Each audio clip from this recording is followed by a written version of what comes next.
कहते हैं ना झूठ के पाँव नहीं होते, वो कहानी मेरे ऊपर बैठती है ठीक।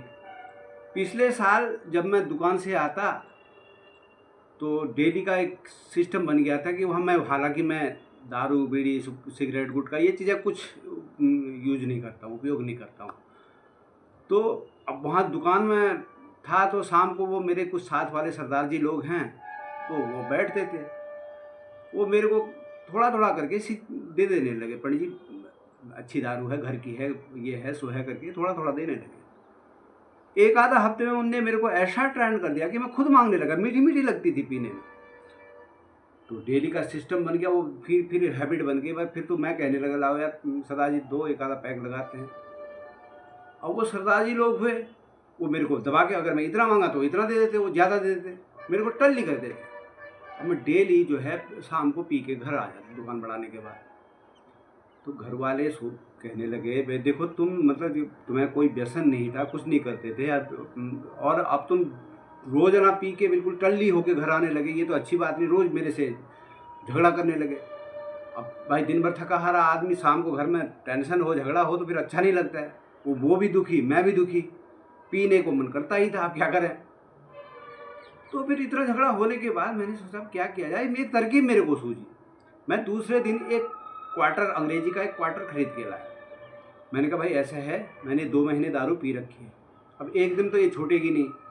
अब ऐसा करते हैं, ये क्वार्टर तुम रखो, जब मैं शाम को दुकान बढ़ाने के बाद घर आऊँगा तो मेरे को एक क्वार्टर दे देना, इसमें से मैं केवल एक ढक्कन ले लिया करूँगा, जिससे कि मेरा मन भी मान जाएगा और दारू का वो नुकसान भी नहीं होगा, आपको भी परेशानी नहीं होगी।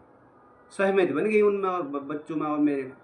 ठीक है, उन्होंने कहा चलो ठीक है, अगर एक ढक्कन से ज़्यादा परेशानी भी नहीं होगी, नुकसान भी नहीं करेगा और उनकी दारू भी छूट जाएगी, तो ठीक है धीरे धीरे। मैंने कहा धीरे धीरे वो भी छोड़ दूंगा मैं, बात तय हो गई। अब वो कहाँ, मन तो वही हुआ, वो डेली वहीं जाओ और डेली शाम को सरदार जी लोग आते, लो पंडित जी लोग, ये वो करके वो मैंने डेली का वो दस्तूर बन गया। शाम को पी के बिल्कुल फुल होके घर आ जाता। तो अब बच्चों को तो यही पता था कि यार अब इनने आप छोड़ दिया है तो शाम को एक कर, आज जैसे ही घर आता तो आने के लाओ भैया मेरा वो क्वार्टर दे दो, उसमें से एक ढक्कन ले लूँ मैं। तो वो मेरे को क्वार्टर देते, उसमें से एक ढक्कन लेके मैं अपना कर देता, जिससे कि ये लगता था कि भाई मेरे को अगर मुँह से बदबू भी आएगी, बास भी आएगी, तो इनको ये लगेगा कि इनको कि भाई उसमें से एक ढक्कन पी रखा है और उसकी वजह से ये आ रही है वो। ठीक है, 10-5 दिन ये भी चला।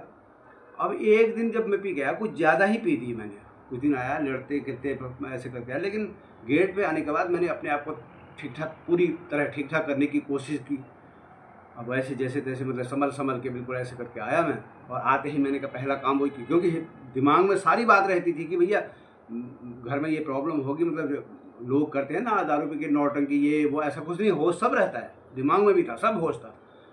आते ही मैंने कहा लाओ भाई वो क्वार्टर दे दो मेरा, उसमें से ढक्कन ले लो।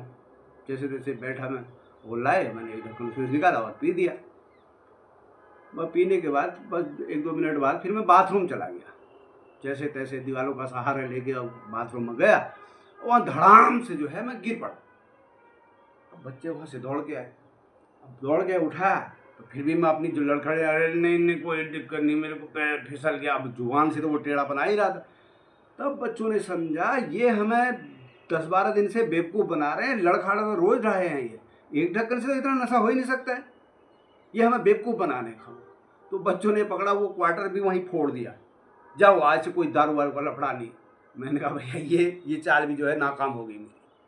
तो आप लोग ऐसा मत करना, ये गलत चीज़ है। तो मतलब जो है चतुराई जो है ज़्यादा काम नहीं आती है, उसका भांडा फूटता ही ये फूटता है, इसलिए वो मेरे साथ भी ऐसा हुआ।